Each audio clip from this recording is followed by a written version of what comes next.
Today's episode is powered by McCarthy Brown.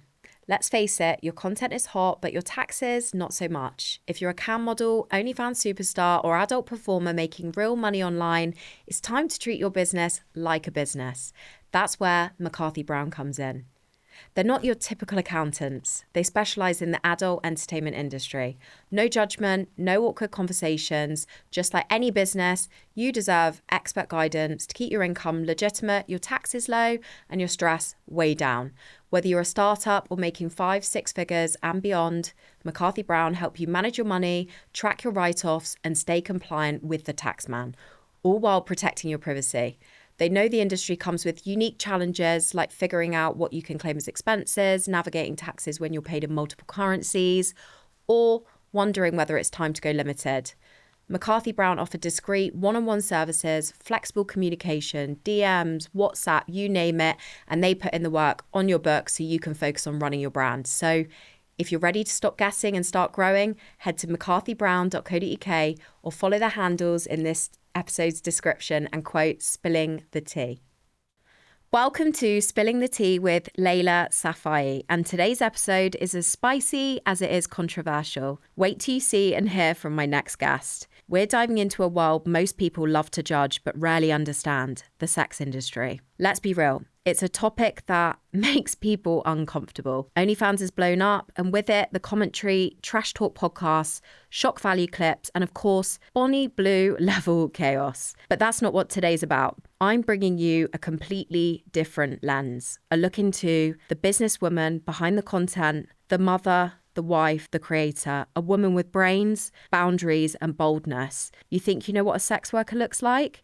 Think again. This is Paige Starr, and you're about to see the side no one shows. Now let's go spill the tea with Paige Starr.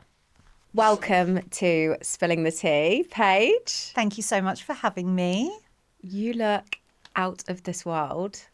Thank you so much. I'm very, very hot. In every way that a girl can be hot. Let's just explain to those that are listening or watching and don't know, what are you wearing? I am in my full latex regalia, and just so you can...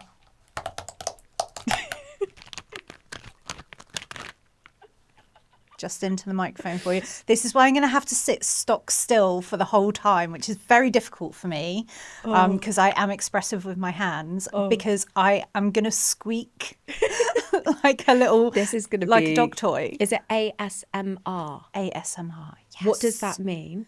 I don't know. I just know that people like to listen to it. Right. Right, back on track. You are the funniest human being I know, and you honestly look incredible. Stop, you're making me blush. This is your work attire. This is my work attire. So I am a latex content creator. I really heavily lean into the more dominant side. Are you a dominatrix? I mean, for want of a better word, yeah, I guess I am. Wow. I mean, men pay me to be mean to them. And it was the job I was born to do.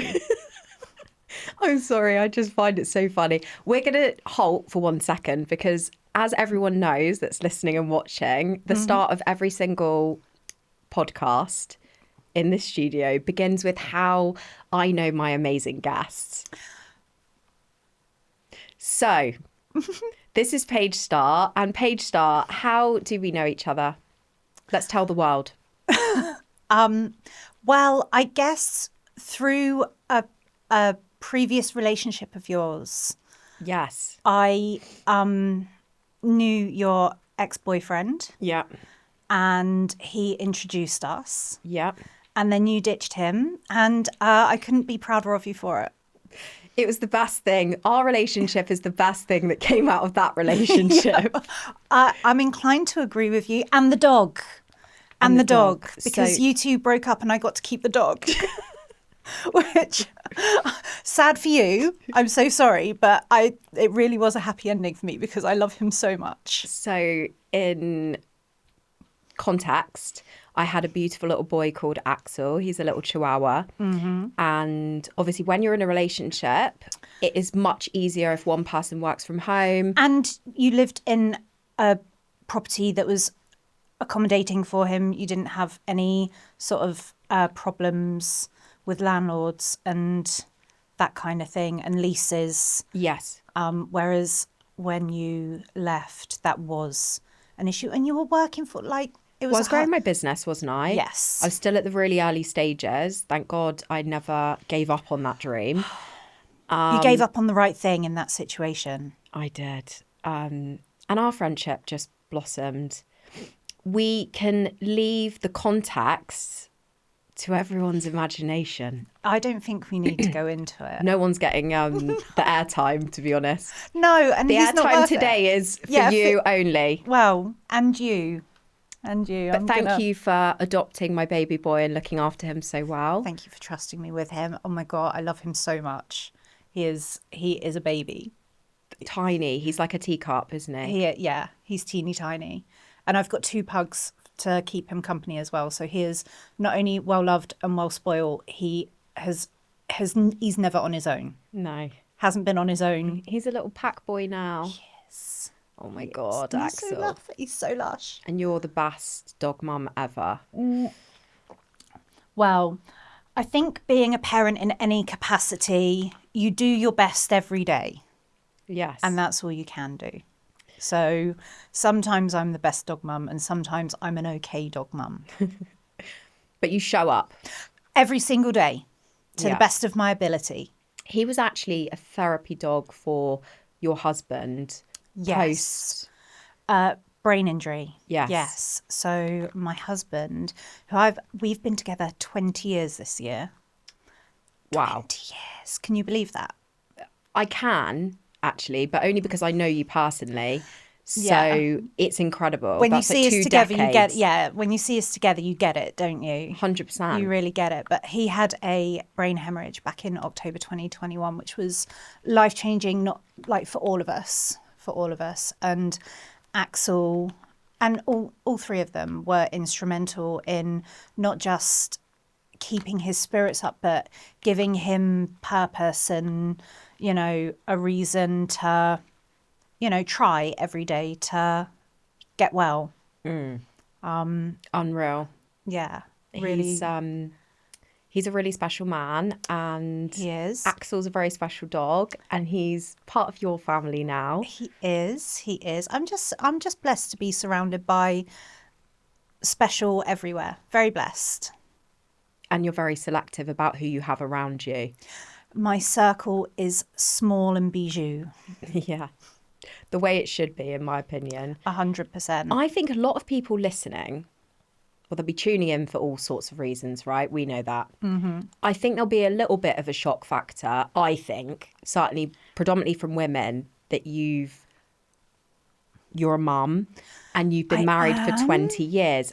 I say this with complete respect for you. The reason I got you on here is because there's a huge amount of...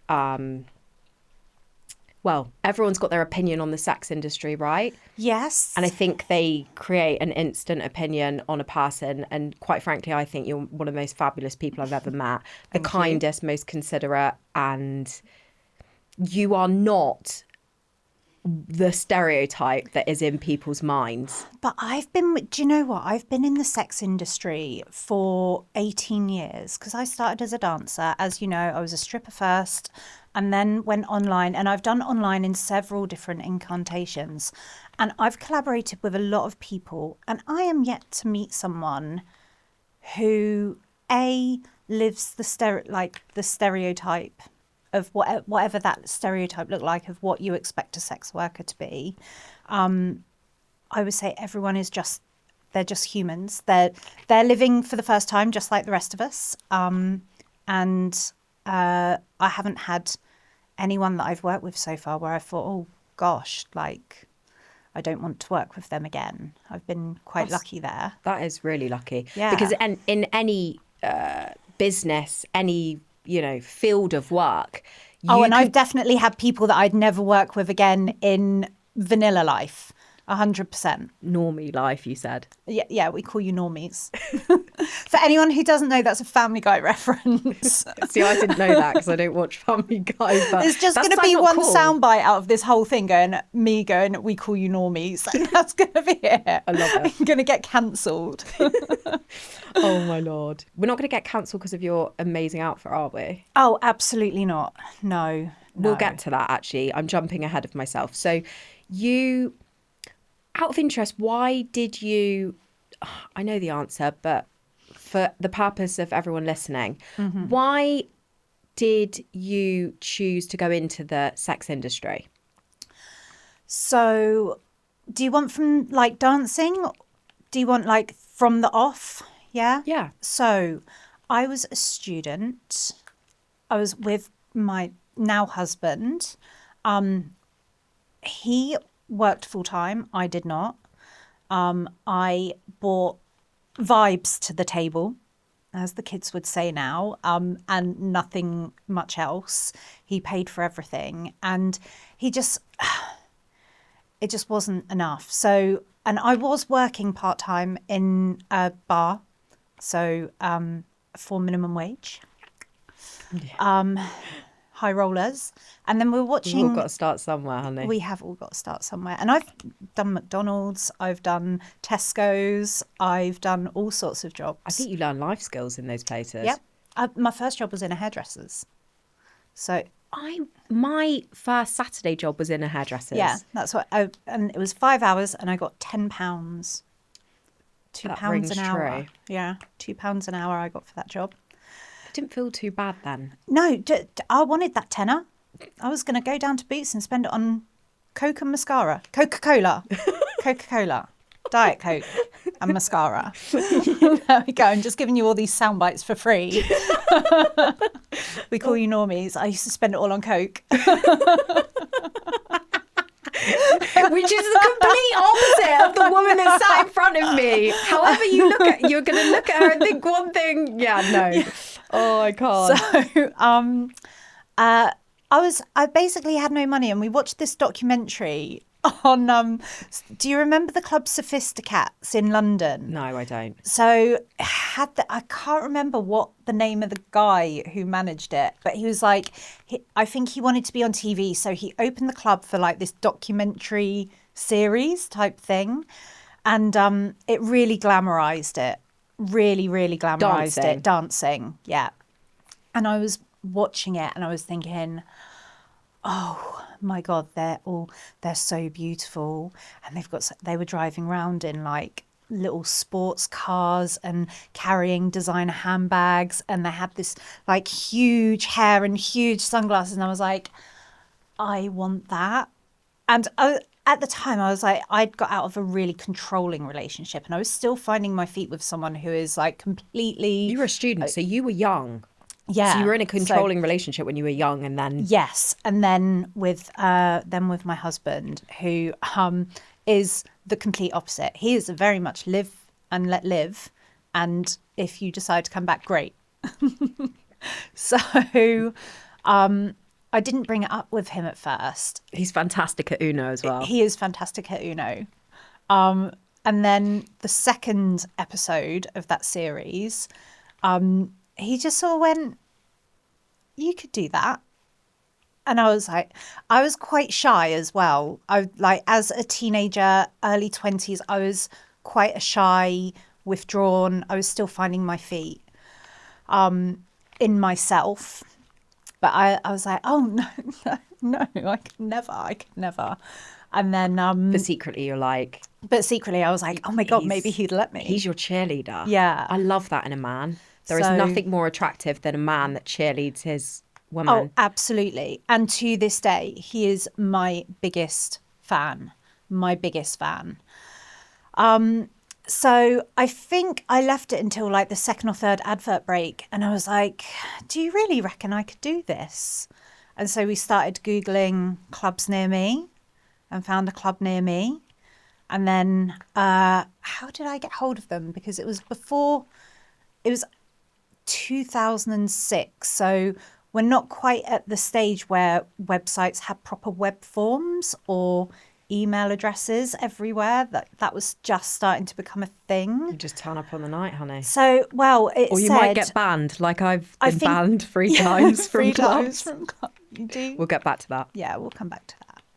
I did get banned from the first one. When you started working? Yeah, I left without notice.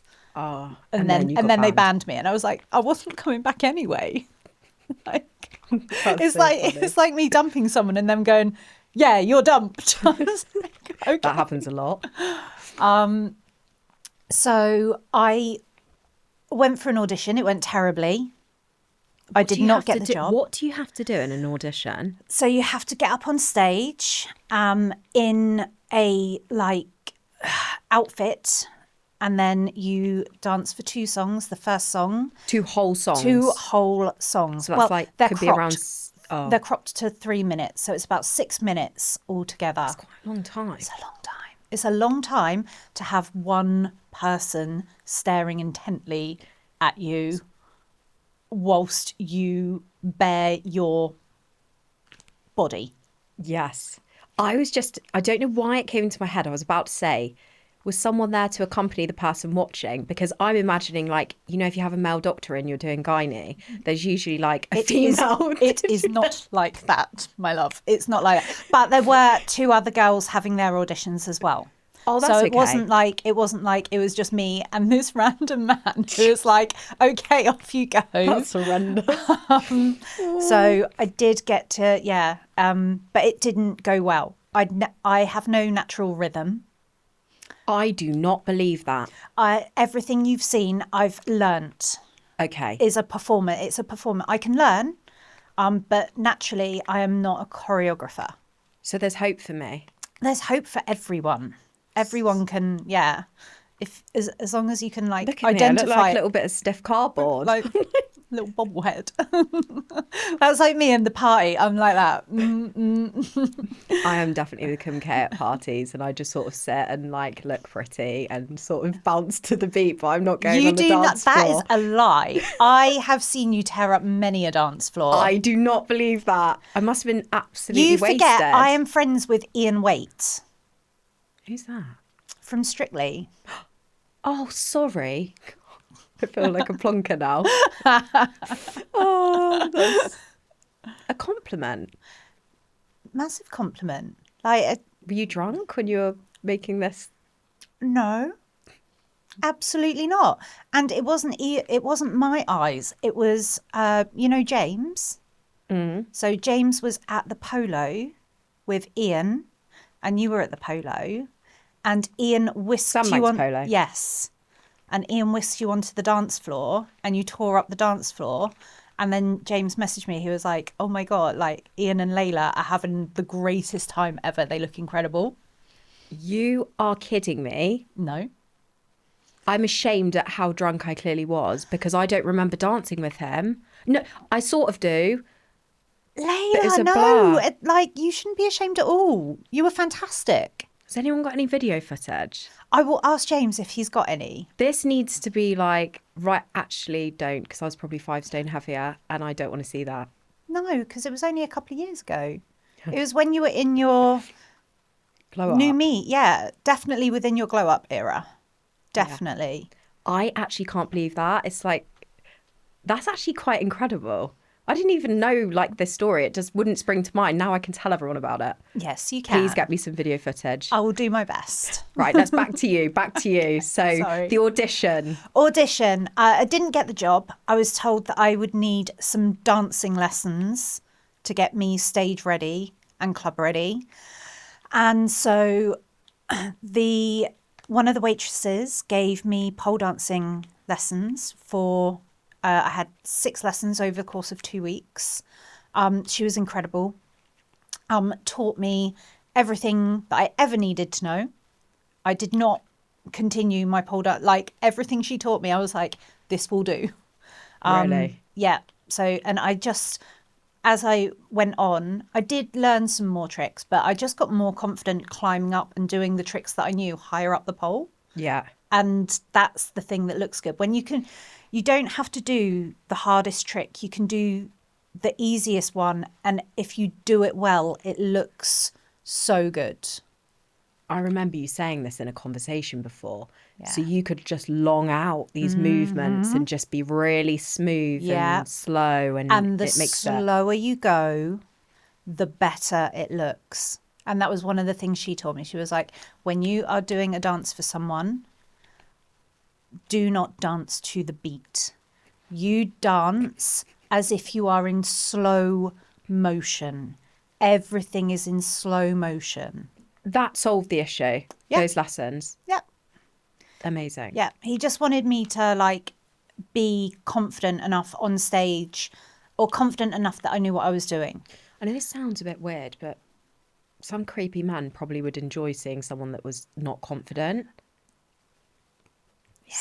So actually, he could have just chucked you in at the deep end and there would have still been an audience. Yeah. But anyway. But it's better for the club if I look like I kind of know what I'm doing. And that was it. I started that night. I went home with £200, which at the time was the most money I had ever had in my hand in one go, cash. Wow. So I was like, well, this is me now. And I never looked back.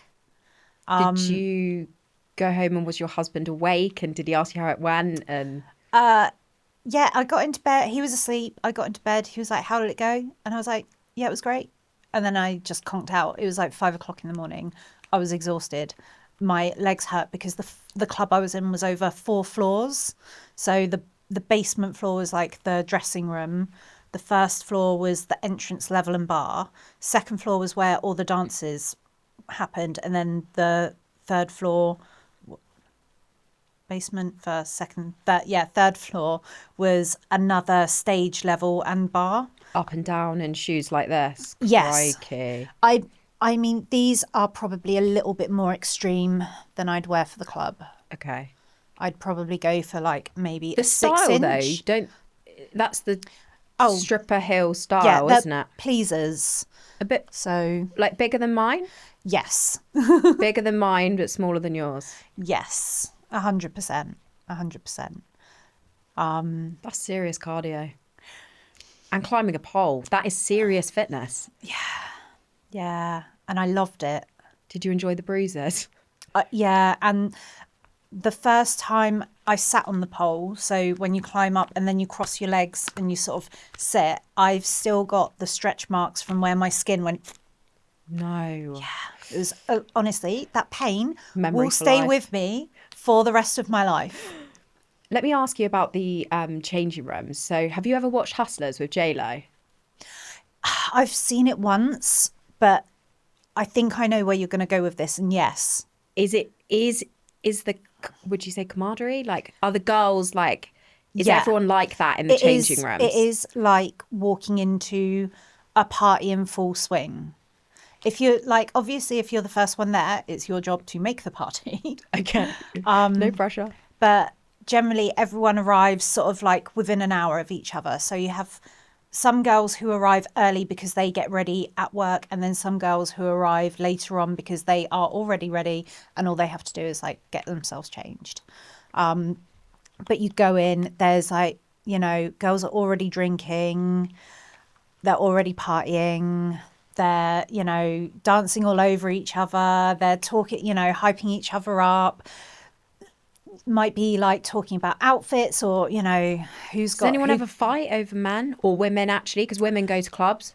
In my entire dancing career, I've only ever seen 3 arguments, and I've only ever heard of, I wasn't there to witness it, one proper fight. And it was over customers. Like, this is all over Money. customers. Yeah. Yeah. The girls get quite territorial if they think someone belongs to them. Wow. It's crazy because I always had the thing of like, But it's strictly professional, not like they are emotionally attached to the customer. no. It's about the money. It's about the Sorry, boys. It's just about the money. yeah. It But they is. truly believe that it's not. No disrespect. Do you know what? It's an experience. going to a club is an experience. And there's story. I know several friends who have gone home with girls, or, you know, girls who have met their boyfriends in the club or met their husbands in the club. Really? That does happen. Yeah, it I definitely love does that. happen. But for the most part, we're there to do a job, and the customer service, to be good at that job, has to be exemplary. So, Gotcha. yeah. So let's talk about clubs actually and women. I personally, and you know this, I don't need to tell you, but No. I'll tell everyone else. I am a big fan of a strip club. I go less nowadays. Now, the reason for this, and hear me out, everyone, I'm not into nightclubs. No. I think it's dangerous. I think it's can be quite seedy. Your drinks can get spiked. Not in all loud. cases. It's loud. I'm highly, highly autistic when it comes to those kinds of experiences. You know, in my lifetime, I say my lifetime, since turning 18, I've probably gone into 10 nightclubs in that period. And I've hated every experience. Yeah. So for me, strip clubs, obviously you're my friend. So when you've got a friend, that becomes like a girls' night, because I can say I go for dinner and drinks, have a lovely night, but I don't want the night to end. But I also don't want to go into a nightclub. I would rather go to a strip club. Men are less interested in me because they're there for something else. Mm-hmm. So I'm not being pestered. I can sit in a quiet booth. When you're free and you're not working, you can come sit down, have a drink. We can have a catch up. It's not loud banging music. No. And like any place, you get to know people, don't you? So I am a big fan. I just think it's really nice and safe for girls. And actually the girls are all really friendly Yeah. until you get banned. Well, it's easy. I think it's the kind of environment where it's easy to get carried away. And I think there are a lot of girls who enjoy going to strip clubs and having dances. But I have danced for people before who have thought, because they are women, that some of the rules don't apply to them. Laila, you thirsty there? Naming no names, obviously. I mean, that's one of the reasons I got banned, because I was playing the drums on your bottom. This is a long time ago, guys. We've grown up since then.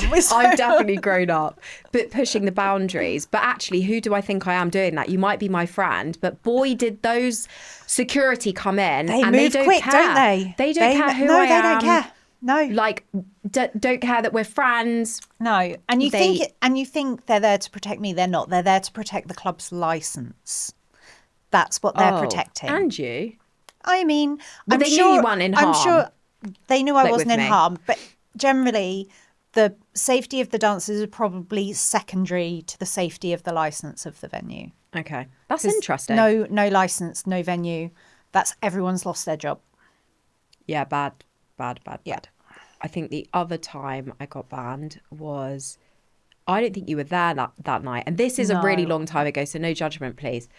I'm pretty sure that I thought, fueled with alcohol, that I was good enough to get on stage. And I think I got away with it for a whole minute and a half, which is pretty good going, before anyone realised that I am not meant to be up there. And I definitely got banned. I mean, I wouldn't try that again. That'll do it too. Yeah.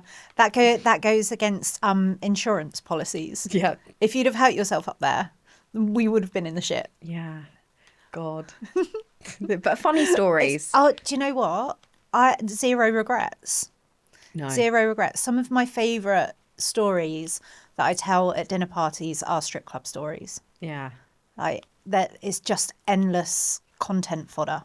I don't usually talk about money because I think it's actually quite crass, but I'm sure a lot of people will be really interested to know, what's like the biggest night in cash that you've made in a strip club? I'll tell you what, I will give you my biggest night, but I'll give you my shittest night as well, because I don't want people hearing my biggest night and thinking that's normal. because it is not. Okay. So my biggest night was £13,000 Cash. cash. One person. One person. So they were your full focus that whole night. Not just me. There were 2 other girls as well. And he spent the same on both of them. Sorry, that's what, 36? No, 39. £39,000. Plus the alcohol bill. It was about 43 grand altogether. Because he just kept buying bottles of Dom Perignon. That's the one thing about strip clubs. The alcohol is rank unless you're buying Unless you're buying Dom Perignon or Ace of Spades. Yes. Yeah. Ooh. So that was my best night ever. That was the night that basically bought me my house. Yes, girl. And then my worst night ever was, well, I've had 2 £0 nights. So what happens? Like, do you have to pay to be in the club? I mean, So were you in a minus? So there are clubs that will insist that you pay the house fee in that instance. The club that I was working at were a little bit more understanding. That's good. We're in a seasonal town. It was January. It was a Wednesday night. The odds were stacked against not just me, but everyone else that was there. I think one girl had her regular come in and she got like maybe 150 quid out of her regular. But everyone else went home. But all those 150s stack. Yes. Yes, they do. And that's when, so you don't go into that job having a Rolodex full of customers. You go in knowing no one. Hustle. Yeah, you've got to work for it. And the regulars rack up over time. And regular means a different thing to everyone. Like one regular might come and see you every 6 months. Another might come every single week. Another might come every 4th blue moon. But they come for you. So, but you don't rack them up until further on in your career. Are the punters predominantly men?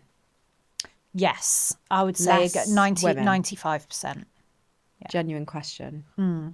I just don't want to presume. No, in this day and age. No. Well, it's been a few years since I've worked regularly in a club anyway, so... Let's get back to your storyline, actually, because it pivots slightly, doesn't it? So although you obviously dipped into dancing. Yes. So I was dancing. Then in 2012, I quit dancing and I decided that the corporate ladder was the life for me. I won't go into it too much, but it took me, I think, 4 years to work out that it was not for me. And it was a scam. And I wanted out of it as quickly as possible. So I went back into dancing in 2015, 2016, something like that. And then COVID hit 2020. And just before COVID hit, so August 2019, I had one of my regulars, because I had collected regulars by that point, and he said to me, "Have you heard of OnlyFans?" And I was like, "No." And he was like, "Oh, it's like this online thing people can subscribe to you." And I was like, "I have no idea what you're talking about." And he was like, "You should look into it because I think you do well." And can I just ask you one quick question? So your choice to you left the club. What was the reason you first left the club? Because you wanted to go into corporate. Yeah, I always imagined myself to have a traditional career. I wanted to so originally I wanted to be something in fashion. Because you are incredibly creative. I do love to make things and make art, and yeah, it's what drives me. But I ended was up... your degree in fashion? Fashion and textile design. Yeah. So that didn't work out for whatever reason. I ended up in sales and marketing, which was fun. Really, really You got fun. really high up. Yeah, I was a national sales and marketing manager. Yeah.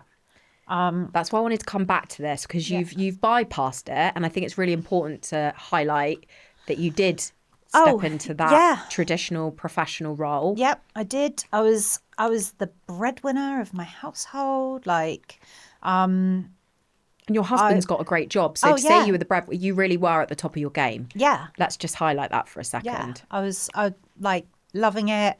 Really well respected in my field. Everyone knew my background as well, so it wasn't like I was hiding any part of myself, or it was just, I bring all of this to the table plus some great stories. But the industry I was working in, which it was a leg of the nightlife industry, the hours were very long. It was very demanding. I was up and down the country. I was away from my family for at least 2 nights a week. And at this point, you just had your daughter. So she was about 2 at this point, like 18 months, maybe 2 years old. Was that part of the reason that you went into corporate? Yes. Because you knew that you were going to have a baby? Well, I'd already had her at this point. So there was a point where I had a day job and I was moonlighting dancing at the weekend. What's moonlighting? Where you have a second job. Okay. So during Monday to Friday, I was a regional sales and marketing manager. And then Saturday and Saturday night, I was stripper. So, Come on, honey. Spicy. Yeah. Like hard work, like full-time job plus weekend job plus parenting. Like I look back now and I think I don't know how I did it, but I just did. I just got on with it. A lot of mums say this, working mums. Yeah. Because I just can't imagine it either. And like, you make it happen. Yeah. You find this inner strength. You've just got to get on with it. You've just got to do it. Like you have no choice. If you want to have a certain lifestyle, if you want to have a certain level of living, you no one else is going to give that to you. You have to get it for yourself. Ooh. And yeah, I just got on with it. But when my daughter started school, or just before she started school, we went to they do like a welcome to the school, sit down assembly type thing for the parents, where they talk you through what their first day looks like and all of the lovely things about the school and all the wonderful things they'll be doing, and their breakfast club and their after school club facilities. And at that point, on a normal day, I was getting up for work at about 5 o'clock in the morning and leaving around 5:45. And then I was getting home. If I was coming home, I was getting home anywhere between 6 and 10. Okay. So long days away from home. And they were like, breakfast club starts at 7:30 in the morning. And I was like, oh shit, that's a bit late. And I was like, but my husband will be able to take her. So he'll have to do the school run in the morning and then just go straight to work from the school drop off. And then they were like, and after school club goes till 6. And now he worked an hour away. I was working up to 5 hours away, depending on traffic, and I was like, gosh, how am I going to manage this? I'm not just going to have to do after school club. I'm going to have to find a childminder or like an evening nanny or someone to like do this part of the day. And I was like, I'm never going to see her. I'm never going to see her. And then I realized how much I'd already missed. And I went to bed that night and it was playing over my head. Like, is that the experience I wanted her to have? And I looked at all of the benefits of, the job I had. And I was like, well, the only benefit to my family really is the money. And then I was like, well, what can I do? And I was like, well, I can make 3 times what I'm making now. And I was on a good salary, but I can make 3 times what I'm making if I go back to dancing. But most importantly, have that time. Have that time. Full time at home, part-time work. I managed to get the story out of you. I had to Eventually, jump you back. Sorry. I had to jump you back. I'm good at this. But I wanted people to hear that because that really moved me. And I remember asking you, you know, when I first met you, Yeah. awkwardly, probably after I met you 10 times, because I didn't know how to broach the subject. Because people do get awkward around this kind of work.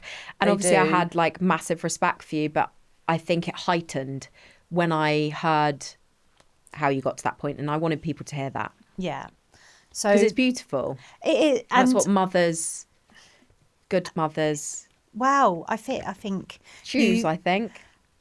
For me, it seemed like a no-brainer, an absolute no-brainer. And when I woke up the next morning and I rolled over and I smiled at my husband and he was like, "What are you smiling about?"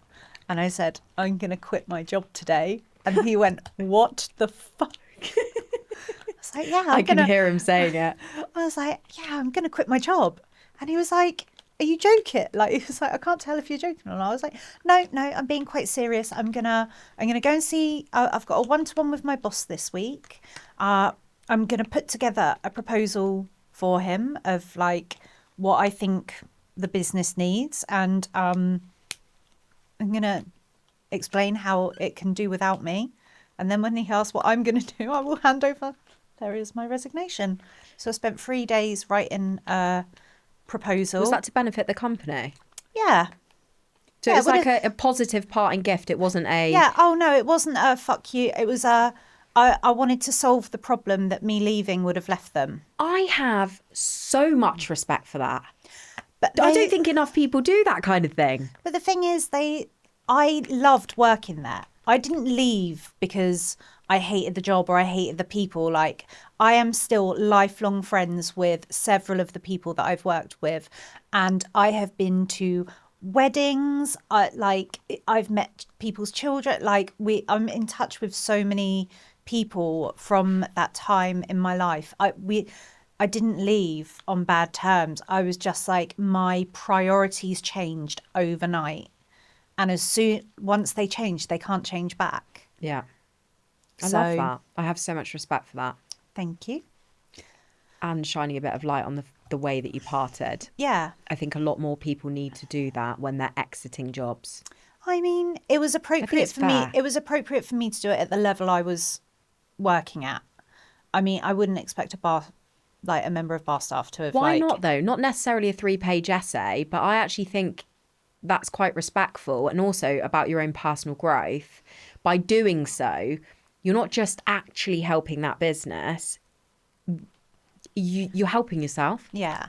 But so in that situation, I had I guess, privilege of knowing the team really well, knowing who would have been good at which aspects of my job. I think when I first joined, it was definitely a one-person full-time job. But as the work evolved, it would have made more sense to break it down into smaller chunks and give those chunks to different people and elevate their roles instead of keeping this one that was ever changing, ever growing and just becoming this kind of amorphous blob of work. Yeah. So, and it did, the meeting played out exactly as I imagined it. I sat down with my boss, had my 1-to-1. I was like, this person is who you should be getting to do this because they're great at this. This person you should move here. This person should do this. These are the non-negotiables of the job. These are the bits that you could probably let fly if you needed to. And he was like, this is great. He was like, this is amazing, but what are you going to do? I was like, I'm leaving. And here we go. Now we're back. So back to the club, full time. Back to the club, full time. Well, Wednesdays, Fridays, Saturdays. That's all you had to work? Yeah. Part-time job, full-time wage. Okay. I love the hair flick. You're so sassy. Yeah, it was fun. I'm jealous. Do you know what? When I first went back, because when I first left, If any strip clubs need a Mr. Bean cameo, I'm here for the 3-nighter. Just saying. Sorry. No, it's fine. I'm just imagining Mr. Bean round a pole. I mean, it's No. it's here, honey. Today's episode is powered by McCarthy Brown. Let's face it, your content is hot, but your taxes, not so much. If you're a cam model, OnlyFans superstar, or adult performer making real money online, it's time to treat your business like a business. That's where McCarthy Brown comes in.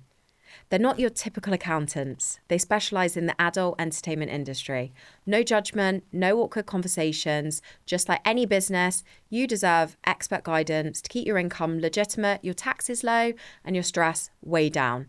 Whether you're a startup or making 5-6 figures and beyond, McCarthy Brown help you manage your money, track your write-offs, and stay compliant with the taxman, all while protecting your privacy.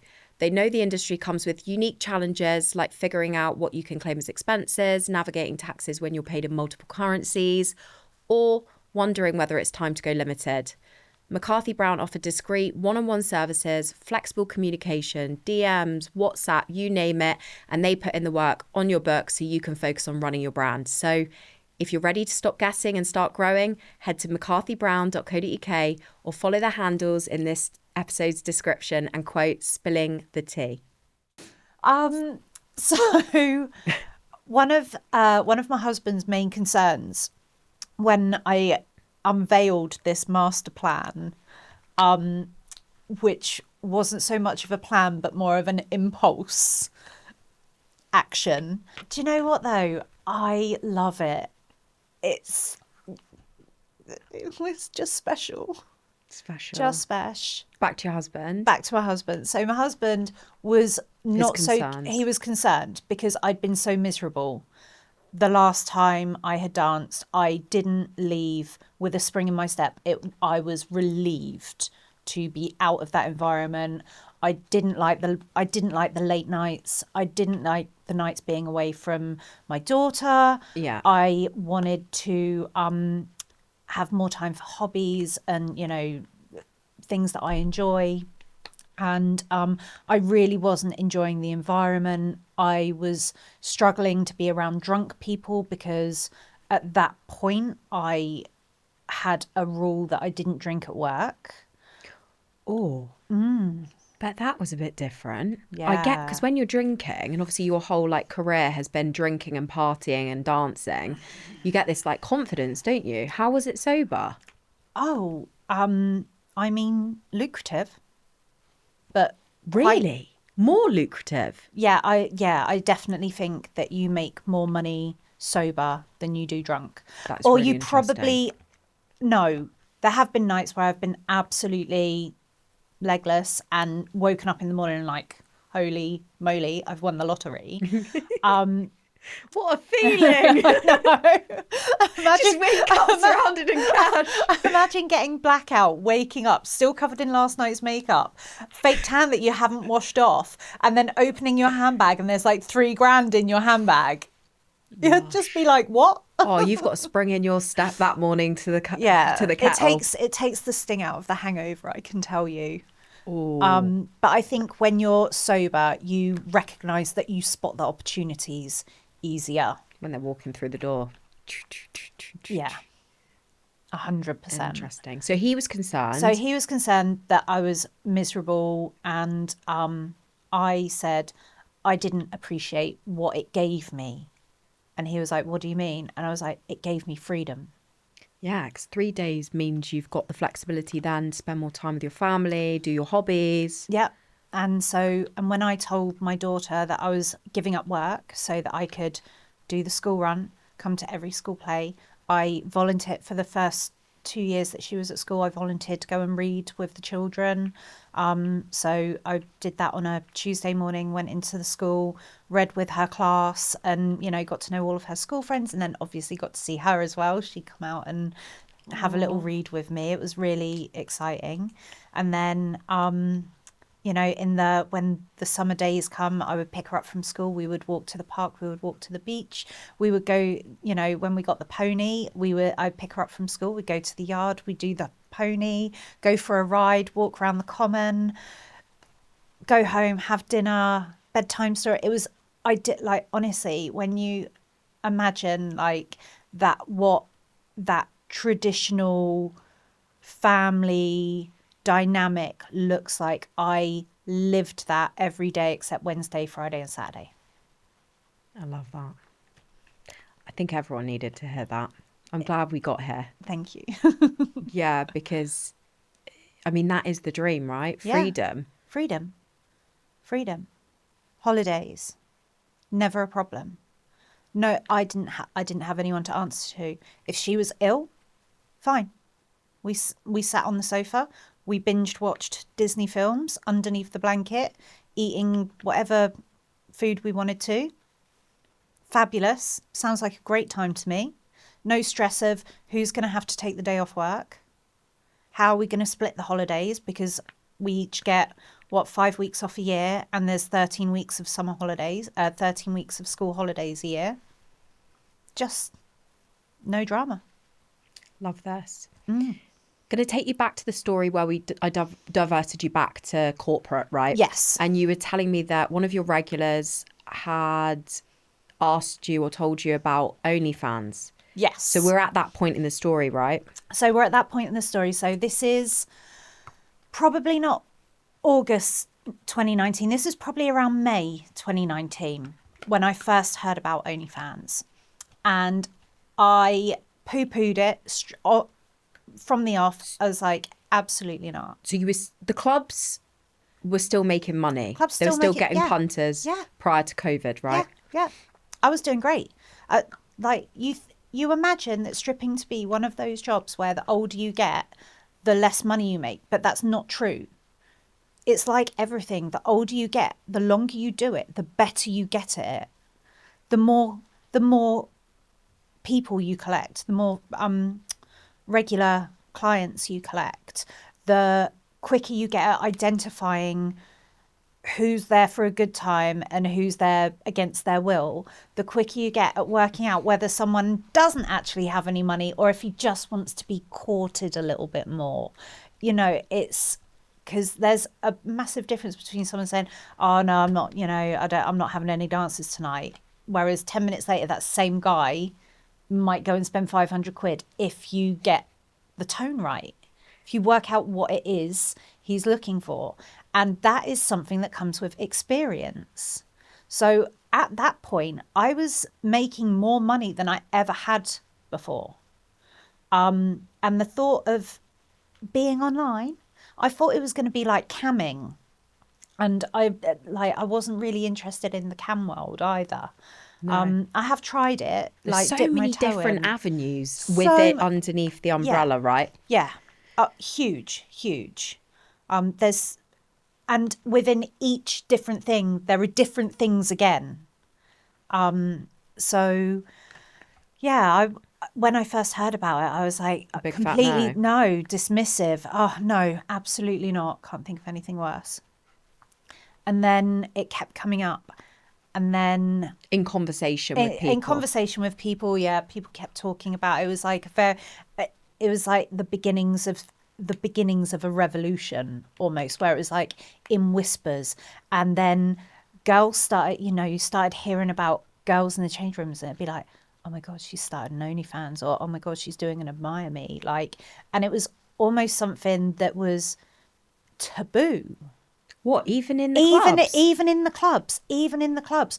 I remember. Because it's so different. So everyone just goes, ugh. Yeah, 100%. So, and at first I was like, oh no, I'd never do that. Funny. It's all right. I laugh at myself now. I just thought, you're such an actor. And you are now. I am. Yeah. We'll come to that. Yeah, we'll come to that. So OnlyFans. OnlyFans. What is this? Absolutely not. And then I met someone who changed my mind. I didn't actually meet her. I've said hello to her once or twice, but she was actually pointed out to me by a friend. And they were like, do you know who that is? And I was like, no, I don't know who that is. And he was like, that's the first girl to make $1 million on OnlyFans. I know exactly who you're talking about. And I was like, what the fuck? And he was like, yeah, she's the first girl to make $1 million on OnlyFans. And I was like, Total. yeah. Yeah. I was like, how's she? Which is impressive. Making $1 million out of anything. Like, impressive. I was like, how? And he was like, she's just, it's her full-time job. And it hadn't occurred to me at that point that it could do that. That could be something, that it hadn't even occurred to me that you could be that successful in our industry. Do you know what I mean? I know exactly what you mean. Because porn stars aren't paid a lot of money.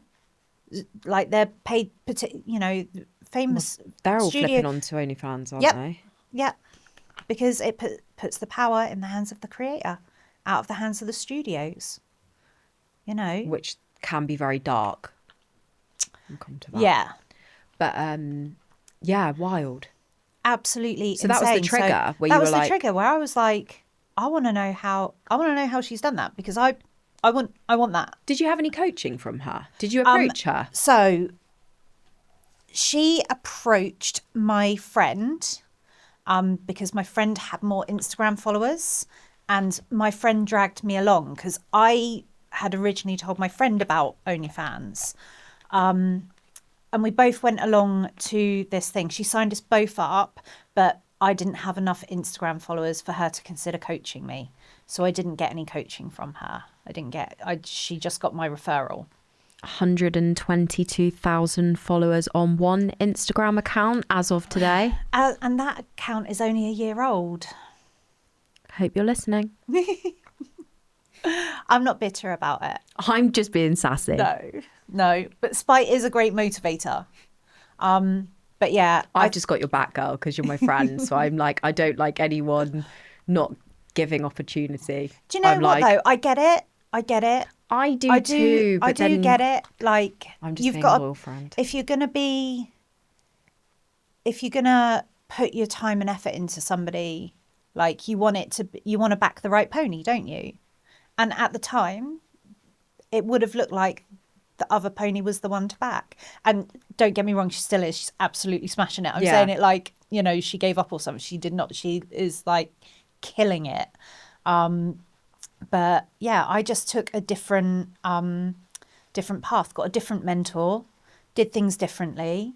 And then... Which is good. It is good. It is good. And healthy for friendships, because then you're both learning different techniques and then coming together. So actually, really, it's probably a good thing. Oh, because you and your friend can bring different things to the table. So when you collaborate... 100%. 100%. So everyone wins. Everybody wins. Everybody wins. I'm not going to pretend that at the time I wasn't sour about it, because I definitely was. But as time has gone on, I think it was probably the best thing for me, because it lit a fire in my belly. It made me work so freaking hard. Like... Prove them wrong. Yeah. But it also, during that first 2 years, so sort of March 2020 to October 2021, I definitely went through a cycle of riding high, absolutely smashing it, working hard, and then burning out. And then it would take me weeks to be able to get back to it. And yes. I was just going to say, so you dipped into OnlyFans. Were you still in the club while you were starting OnlyFans, or you gave up the club? No. So I had a few months where I was doing both. And then when lockdown hit, the club shut. Yeah. The decision was taken away from me. I had no choice anymore, because I was self-employed. Were you making money at this point when the club shut down? Yeah. Oh, on OnlyFans or OnlyFans? Oh no. I was making something. So probably about $1,000 a month at that point. Bit of a change. Compared to the dancing money. This is why I think if it hadn't been for COVID, I never would have got to where I am now. Because I just would have been like, oh, dancing's so much easier. And in terms of you turn up, you do your shift, you make your money, you go home, you don't have to think about that shift ever again. Done. OnlyFans is 24/7. For the listeners or the watchers that don't know, I'd be surprised if they don't, but just in case they don't know what OnlyFans is, what is OnlyFans? OnlyFans is a subscription-based website that is designed to connect creators with their fans. It is meant for creators of all kinds, so not just those doing adult content, but also, you know, cosplayers are on there, dancers, singers. Does cosplay not come under adult entertainment? I mean, I guess it depends what you're doing in the cosplay. Fine. If you're riding a giant tentacle, it probably comes under adult. But if you're just taking some photos in your cosplay and sharing them on your wall, I'm gonna say no. I don't think that does count. Like, okay, but understood. You know that we've got musicians that are on there. Yeah. Who is? Oh God, I can't remember what her name is, and I don't want to say the wrong name, but there is a singer, who's doing her whole thing is like she's trying to fund her tour by selling photos of herself on OnlyFans. Wow. Like, and she, I can't remember who it is off the top of my head now, and That's I'm really annoying. annoyed with myself. No, that's okay. But I'll send her Instagram profile your way. You'll know who it is. It is a famous singer. It's funding her tour? Yeah, because she doesn't get paid enough by her studio, by her record label. Wow. So I mean, like nude photos? I'm not sure. I haven't actually subscribed to her OnlyFans. Maybe I should. I'd love to know. Yeah. Please do. But I'll have a look and let you know. I'll PayPal you the money for the sub. We'll do 1 month. But no, it's women supporting women. Absolutely, 100%. 100%. But this is, this is the good thing about OnlyFans. It puts the control in the hands of the creators. And that is nothing but a good thing. Yes. And it is uncapped income. Your earning potential is only limited by your imagination. So you were mentioning that you were burning out. Yes. Is that because you didn't have a routine and you weren't in a rhythm, or? I think I was just trying to do too much. So I was doing everything myself. I was running my social media platforms myself. I was making all of my content myself. I was editing all of my content myself. You're very good at that. I enjoy it. I enjoy it. But even that, there becomes a limit where you're like, I cannot keep going. And so I kept having this cycle of, success and then burnout, success and then burnout, success and then burnout. And then I decided, right, I need to stop this. Got myself into therapy. So went into therapy in late September 2021. I had 2 or 3 sessions. And then 21st of October, my husband had his brain hemorrhage. That was... And overnight, everything changed overnight. I saw you that day. Yeah. That was dark. Yeah. That was scary. Well, that was terrifying. The week following, it was 50-50 whether he was going to make it. The 48 hours following it, the odds were even lower. They were at the point where I took his stuff to Southampton Hospital. So we're height of COVID. I couldn't stay with him. I had to drop his stuff off to him and leave. And they were like, say goodbye, because this might be your only opportunity. So I didn't. I said, you better fucking come home, you little shit. Which is that's more our, you know, that's what we do. Didn't you save his life? I refused. I'm so sorry, because I didn't give you the heads up that I might deviate to this one. Deviate here. So if you are uncomfortable, we'll stop talking about it. Because I know I'm feeling quite shit thinking about it, because it was such a bad time. It was a bad time. In the beginning, the doctors didn't believe that there was anything wrong with him. He just dropped down at work, He dropped down at work, was taken to the hospital. I thought that you only had to look at this man to see that he was the sickest man in the world and needed some urgent medical attention. Unfortunately, I suspect that the doctor who was dealing with him that day was either having an off day or might have got his medical license out of a cereal box. And he refused I wanted second opinions. I wanted him to have scans. I wanted all of that. And he refused all of it. He, when I asked for the second opinion, he came down and told me the second opinion of his supervisor. And I was like, but your supervisor hasn't been down here. He hasn't been in here to see what's going on. And he was like, he doesn't need to. He trusts my judgment. And I was like, I think that's stupid. And he was like, he had absolutely no respect for me whatsoever. I was about to say. He made out I was a hysterical wife who was like, bear in mind that at this point, my husband can't talk because he's in so much pain. He's throwing up.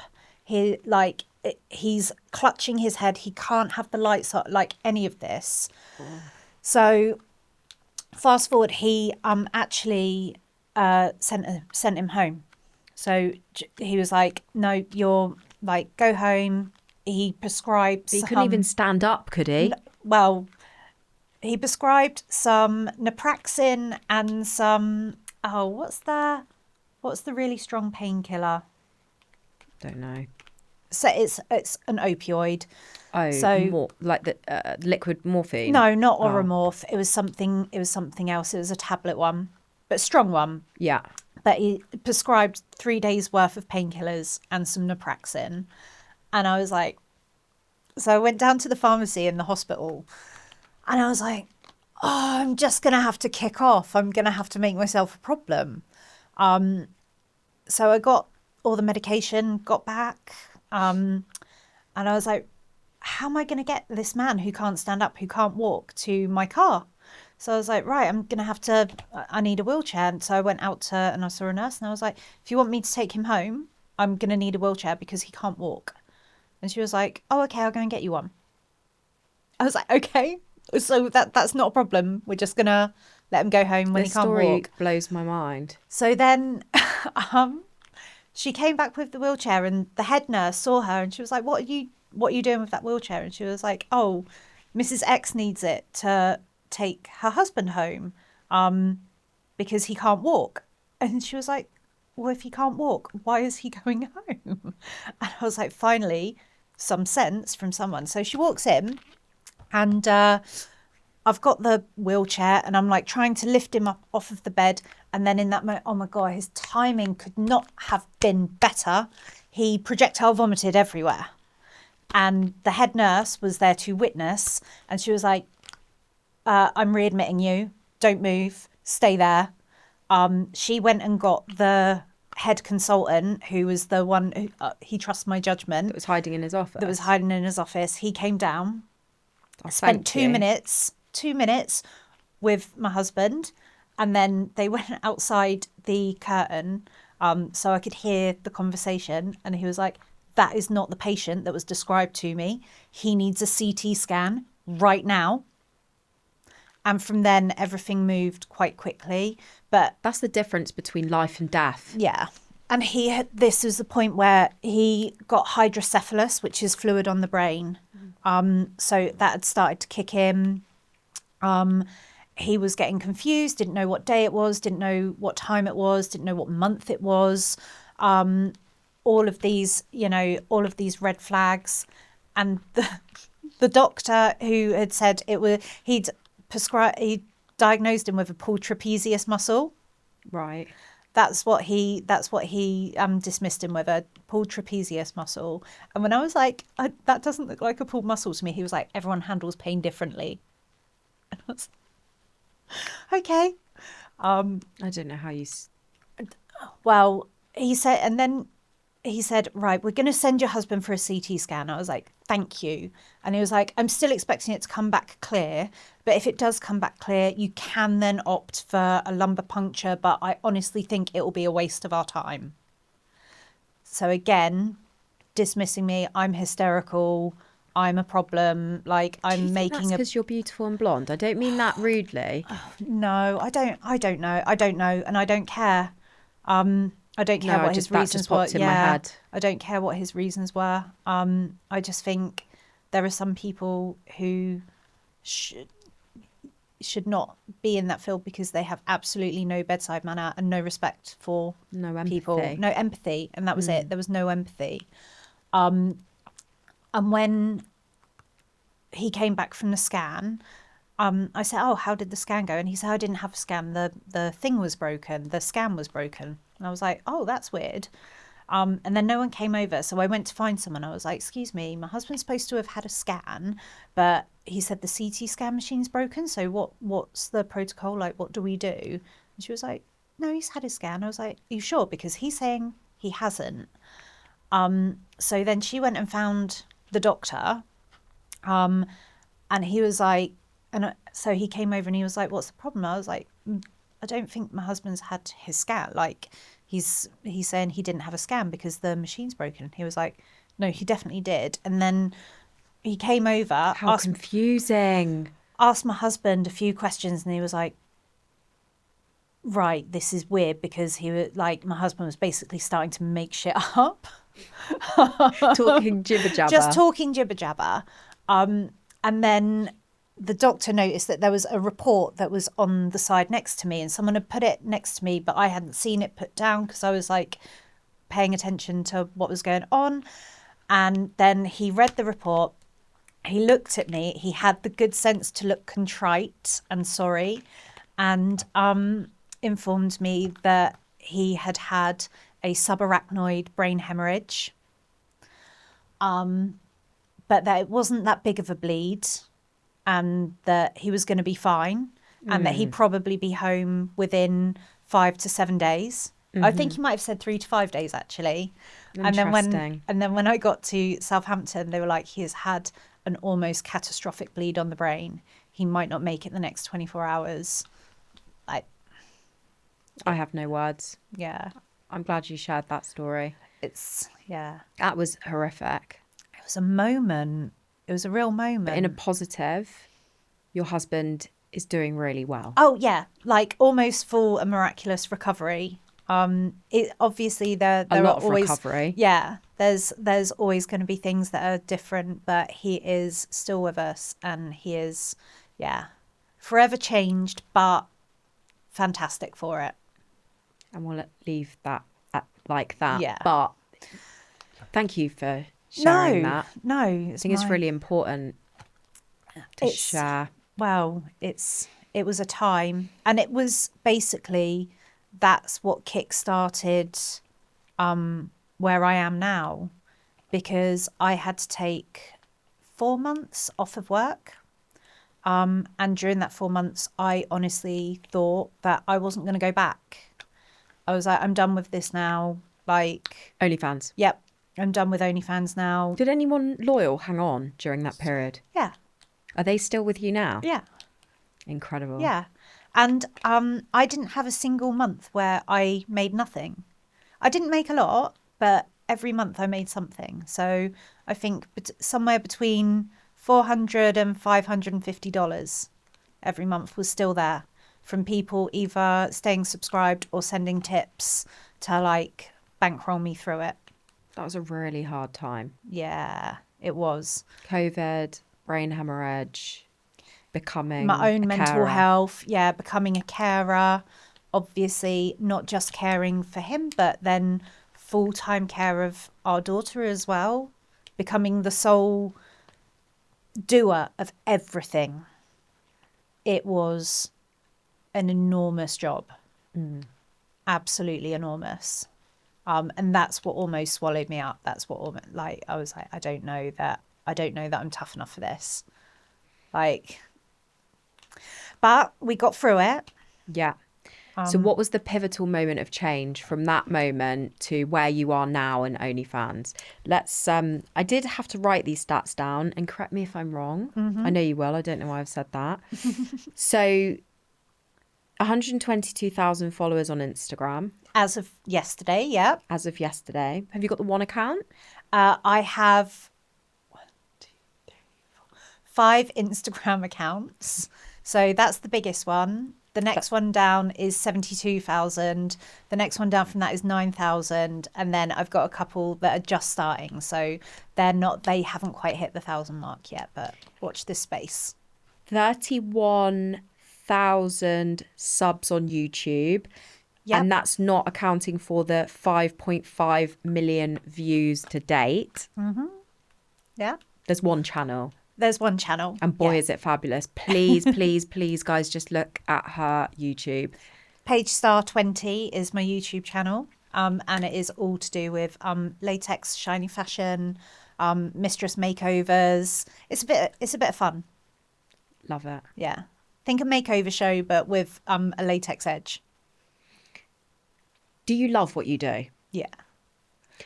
But that journey from going back to OnlyFans after that traumatic period to where you are now, that whole period has transformed incredibly, hasn't it? Yeah.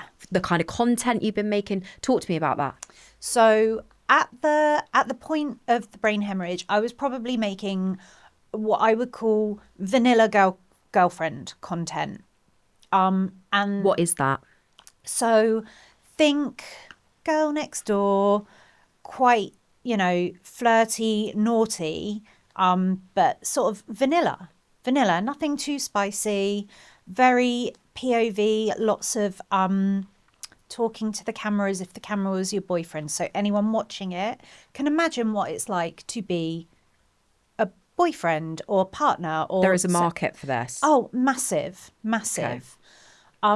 But I think it helps if you're in that niche to do actual boy-girl content, which isn't something I have ever wanted to do. It's not something I've ever, not traditional boy-girl content anyway. I do a different kind of boy-girl content. But I did girl in that, time, which always did well for me. And that was one of the things that helped my page be as successful as it was, because although 90% of what I was doing was solo, I also had that girl element, which would, widen my market ever so slightly. And I was doing all right. It was all right. It was up and down. I wasn't particularly brilliant at it. And there's a lot of competition. So much competition. In that field. Yeah. And some of these girls are making wild money. I know. And I also think... And guys. Oh, yeah. 100%. But women make more money on OnlyFans. I heard that. Yes. Statistically. Yeah, that's a true fact. That's like a double, true fact. Yeah. At least. Yeah. It's one of the only industries where the women out earn the men by a country mile. Why does that feel so good? No. It's almost as if like centuries of oppression are just like bubbling out. But anyway, so I was doing girlfriend vanilla. I was doing it okay, not badly, but just okay. And then I got on TikTok, and that changed everything for me. And I'd been told by several different people, you need to get on this app. You'd be really, really good at it. And why would you be really good at it? Probably because the people who are successful on it are generally creative, funny, good at putting twists on things, good at entertaining people. And I love to entertain people. The reason I like directing people, even if they're not interested in necessarily subscribing to you, to your channels, is because you are one of the most highly intelligent, creative, funny, wonderful women I've ever met. And that shines through in your work. But no one is going to understand, other than watching this interview, right, unless they look at your channel. Yeah. I think you have to like, because there's different things on there. I do a lot of different things. So I do things like, what's running through my head when I'm putting on my corset, for example, or which is, it's fun to watch, it's hot to watch, but it's the audio that gives the value in that, or the transitions. I love doing transitions and just telling stories and I just love entertaining people, and that is what TikTok does really, or at least at that time it was mainly very short form, funny, entertaining things. And I did skits, I did making up my own stories for things, like, just as well as doing all of the trends and everything. And from the off, I realized that was going to be a game changer. You're lighting up as you talk about your creative, like the content. I love it. I love making content. I honestly think that even if I hadn't found OnlyFans, I would have found TikTok, and I would have done it for free just because shits and gigs. I didn't give TikTok stats, actually. I got sidetracked. Oh, so I've got a new TikTok. My previous TikTok account got nuked last year. Breaching guidelines, or? The guidelines are a bit blurry. The guidelines are a little bit unclear. Are you allowed to dress like this on TikTok? Yes. Fabulous, obviously. Yes, but it's all about, you've got to be careful if you are dressed like this, what you're saying, what you're writing in your captions, what hashtags you're using, like all of those sorts of things. You've got to be so careful. Whoa. Was that an aeroplane? It went straight over us, hon. That's so cool. Very. So TikTok was a bit of a game changer. I really hope that was picked up on the mics, because that was epic. It was so cool, wasn't it? I felt that vibrate from my seat. Maybe my future husband's about to jump out the plane. Should we check? I love that for you. Right, we'll do that afterwards. Not in these shoes, honey. Not in these shoes. Sorry. So I'd always done this thing on a Monday, Mistress Monday. Yeah. Because I liked to name my days. So I had Mistress Monday, Titty Tuesday, Wet Wednesday, like Throwback Thursday. And then, I'd have Fetish Friday or Freaky Friday or Fishnet Friday. Or Does this go down well with the subs? I think I just did it for me so that I knew what I was going to do on those days. And so like a way of organising. Yes. Clever. A way for my autism to go, thank you. That made sense in my head. Yeah. So I'd always done this Mistress Monday, and then someone bought me a latex dress, this red latex dress, and I did a transition in this red latex dress, and it was like the sounds like, oh my God, I could never wear this. So I said, let me show you how to, and then it goes into abracadabra. And I did this transition where it basically looks like I slapped myself in the face with this dress, and it went viral. Like my first ever piece of viral content. That is so exciting, that feeling. So exciting. And I had things that had done like hundreds of thousands of views up before that, but this was my first million view piece of content, and I was I couldn't believe it. I actually couldn't believe it. And at that point in time, you could have a link in bio, in your TikTok bio, and honestly, I was watching subscribers come in quicker than I could count them. Wow. Well, that was... was that the start? Yeah. So that was the start of when I was like, oh, I get it now. I get the job. I understand. And then that's when it all started falling into place. So I started clever. like dripping in this like latex content because I was like, well, every time Funneling. I wear latex, I go viral. So Well, you look bloody brilliant in it, honey.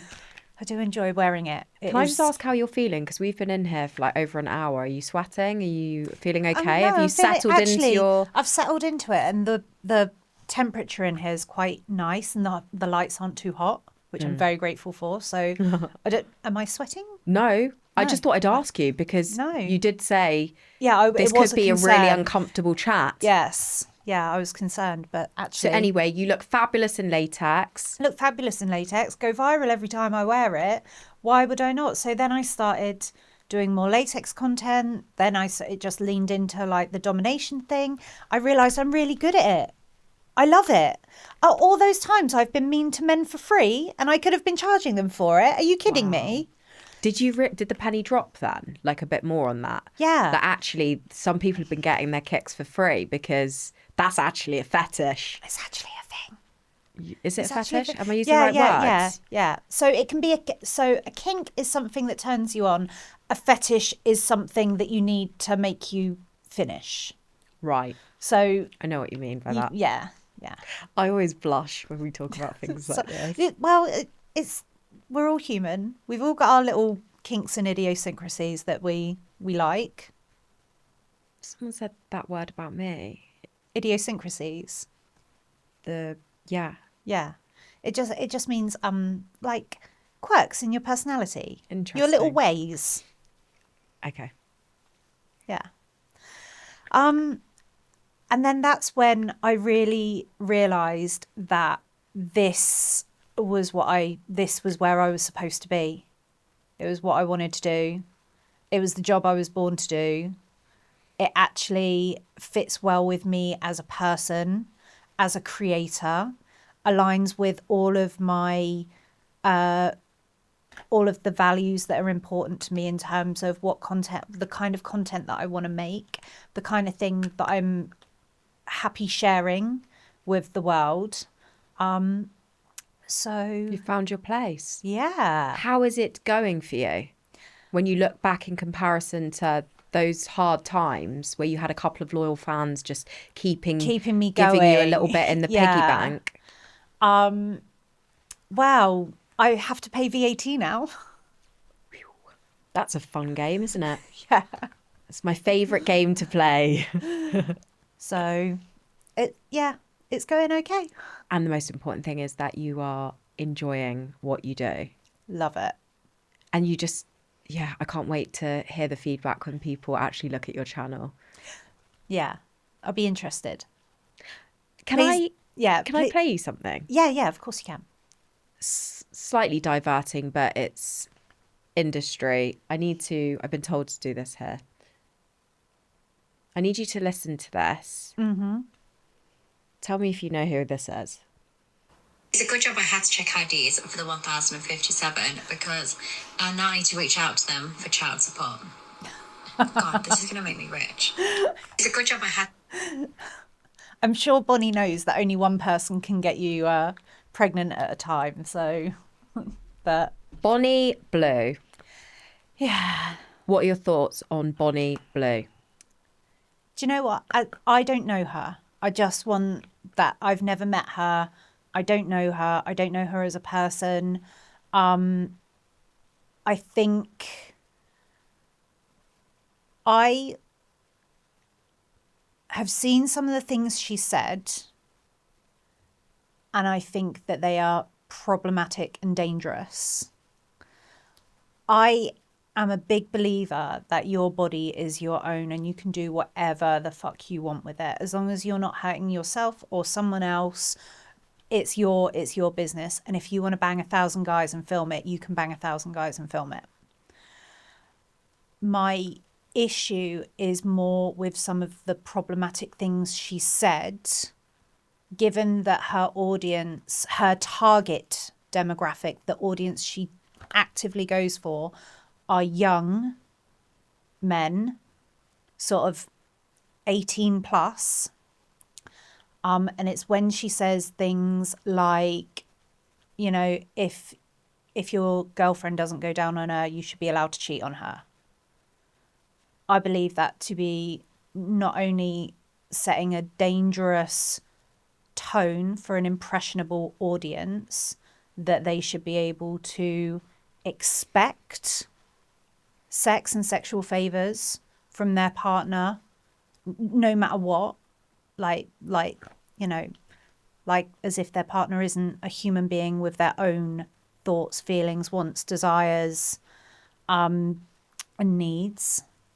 So I think that is dangerous. And I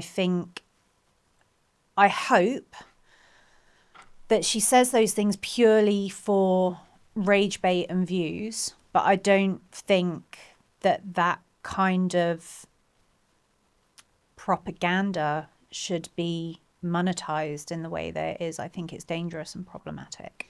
So you and I went for a catch up. Yes. And this is what sparked the whole please come on my podcast. Because as also a businesswoman myself, I understand the power of marketing. I understand clickbait. Mm-hmm. We all do, right? Yep.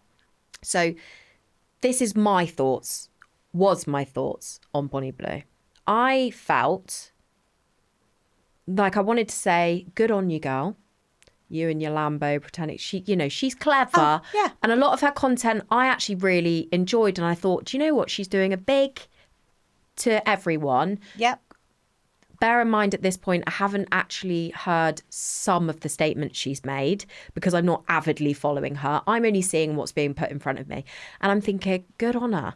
Like, good on her. She's a great marketeer. She's beautiful. There's no denying it. Stunning. She's a stunning woman. Clearly, she's going for gold. Yeah. Then I make this statement at the table while we're having a catch up, and you didn't shoot me down, but you just raised some really valid points that I hadn't considered. Maybe that's because I'm not a mother. Yeah. I don't know why those things weren't put in front of me. And it was really interesting to hear your perspective, actually. I think the other thing to remember, though, is things can be taken out of context.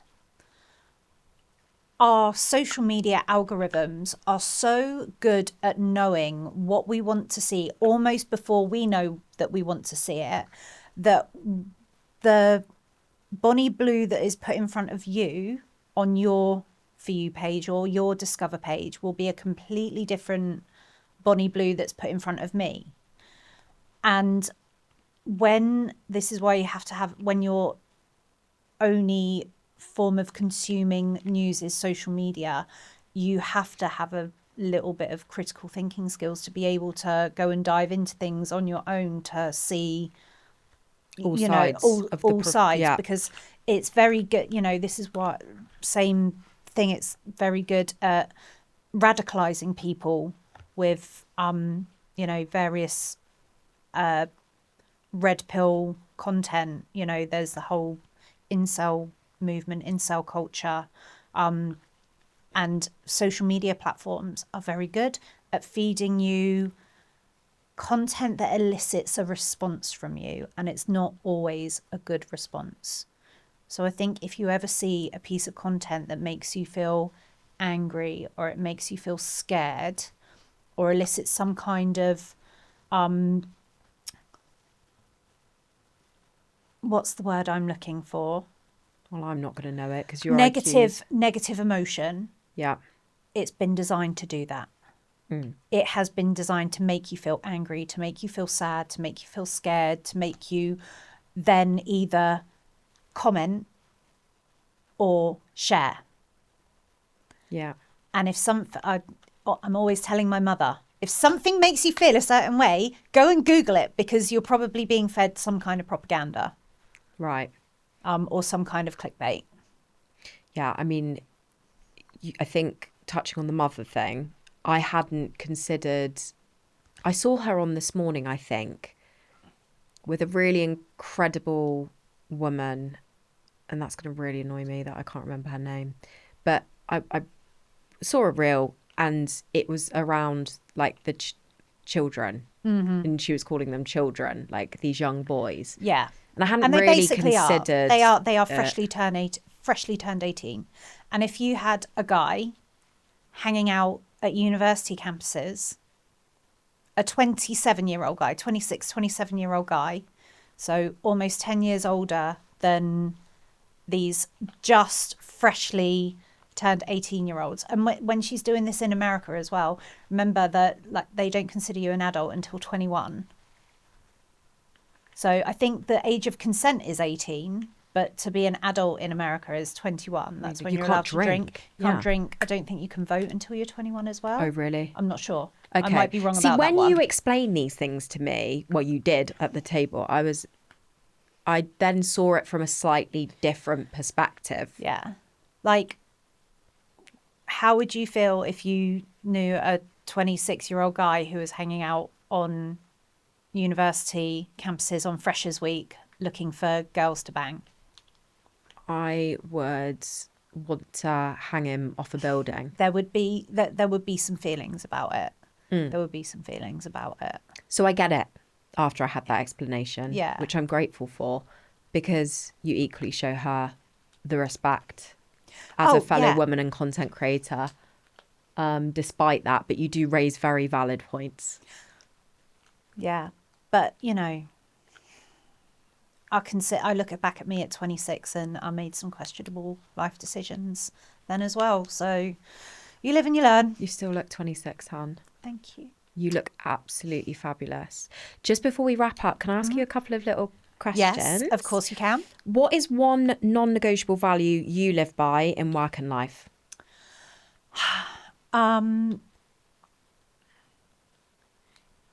If you're not going to say it with your whole chest, don't say it and don't do it. And if you're not willing to if you're not willing to look your nan in the eye and tell her what you've done, don't do it. I like that. Yeah. And the boldest thing you've ever done that you're really proud of? Oh, gosh. Actually, is something I'm really weirdly proud of at the moment. I've always wanted to be an actress, like an actual actress, not just a mattress actress. So I did a acting course this year, and I've started going to auditions, and I'm like actively auditioning for roles in plays and stuff. Aren't there really famous actors that did originally start in the sex industry? Yes. Would you like some examples? Yes, please. Okay, Brad Pitt, Channing Tatum, Lady Gaga. Wow. Yeah. And they are quite some names. Uh-huh. I think not an actress, but singer Megan Thee Stallion was a stripper. So was Nicki Minaj? Well, I'm not sure. Obvious? Yeah, maybe. Possibly. How dare I say that? That was actually quite rude. Our queen, she is a queen, yeah. and I just made a presumption that she must have been. Because she's so sexy, by the way. That was where I was coming from. But when I realised how that will bloody sound, I thought, oh no, it was coming from a good place. Nikki, you're a queen. Absolutely. Is there any creators you would never collab with, even for £1 million? I don't know. I am of the opinion that everyone has a price. £1 million would make you do collaborations with every creator you know? Or is there anyone you would absolutely not do it with? I mean, I don't want to get into naming any names because fair. Like a lot of the stuff that you hear about is alleged, but there are a couple of creators who have had some allegations against them, and I won't work with anyone who doesn't come with an absolutely glowing recommendation from someone I personally know and have worked with. Okay. I like that. Yeah. And what advice would you give to someone who's considering a career in adult entertainment? Don't do it. And I'm sat here as the biggest hypocrite in the world. This is I was not expecting you to say that. I think it's easy to look at where I am now and think, wow, you know, that, or look at Bonnie Blue driving her Lamborghini, living in her big house, traveling first class all over the world, doing whatever the fuck she wants, and think that looks incredible. But what you don't see is the work that goes into it, the downside of it, the stigma that comes along with it. I'm blessed. I'm lucky. I'm surrounded by people who love me and accept me for who I am. But there are people out there who would want to hurt me just because of the job I do. And they wouldn't take any of my qualities, my life experiences, or any of that into account. All they would see is my job. That's terrifying. And yeah, and it is. I was not expecting you to say that, but I'm glad you did. I think there are so many ways to be a content creator and monetize it. You don't have to do porn to... Tell me if I speak out of turn here, but you did go from a very sexual level of content, yes, to what I feel you're sharing now privately with your subs. Yeah. Yeah, but publicly. Oh yeah. It's almost like it's spicier in a different way. Funny. It's like comedy. Sexy comedy. Sexy comedy. That is what it is. Well, I love watching it. Well, I'm glad you do. Not in a weird way, by the way. No, but the content that I make... love your talent. Thank you. Now everyone's going to rush. Yeah. Slip into the comments, please. I want to hear what you think about the content. And if you do go and check out any of my content, please let me know that you saw me on Laila's pod so that I can give you a little wave. Think the tea. That's all you've got to say. Yeah, spill the tea in my comments. That's it. But yeah, I think that's... Yeah, I'm so grateful. Thank you. No, I'm thank sorry you. that I took you to some places that you weren't expecting, but I really hope you feel like I held respect in those moments. Oh, 100%. And if I didn't want to talk about it, I wouldn't have. We would have just... So, but it's all good. Enough of the tea. Can we have some wine? That is a wrap. Let's have a hug. Oh my gosh, you're going to make me get up. Yeah, wait, I'll help you up. Hang on. Oh my gosh. Oh, look. You're so pretty. I'm like holding on to you like, Mummy. Like all the men in my DMs.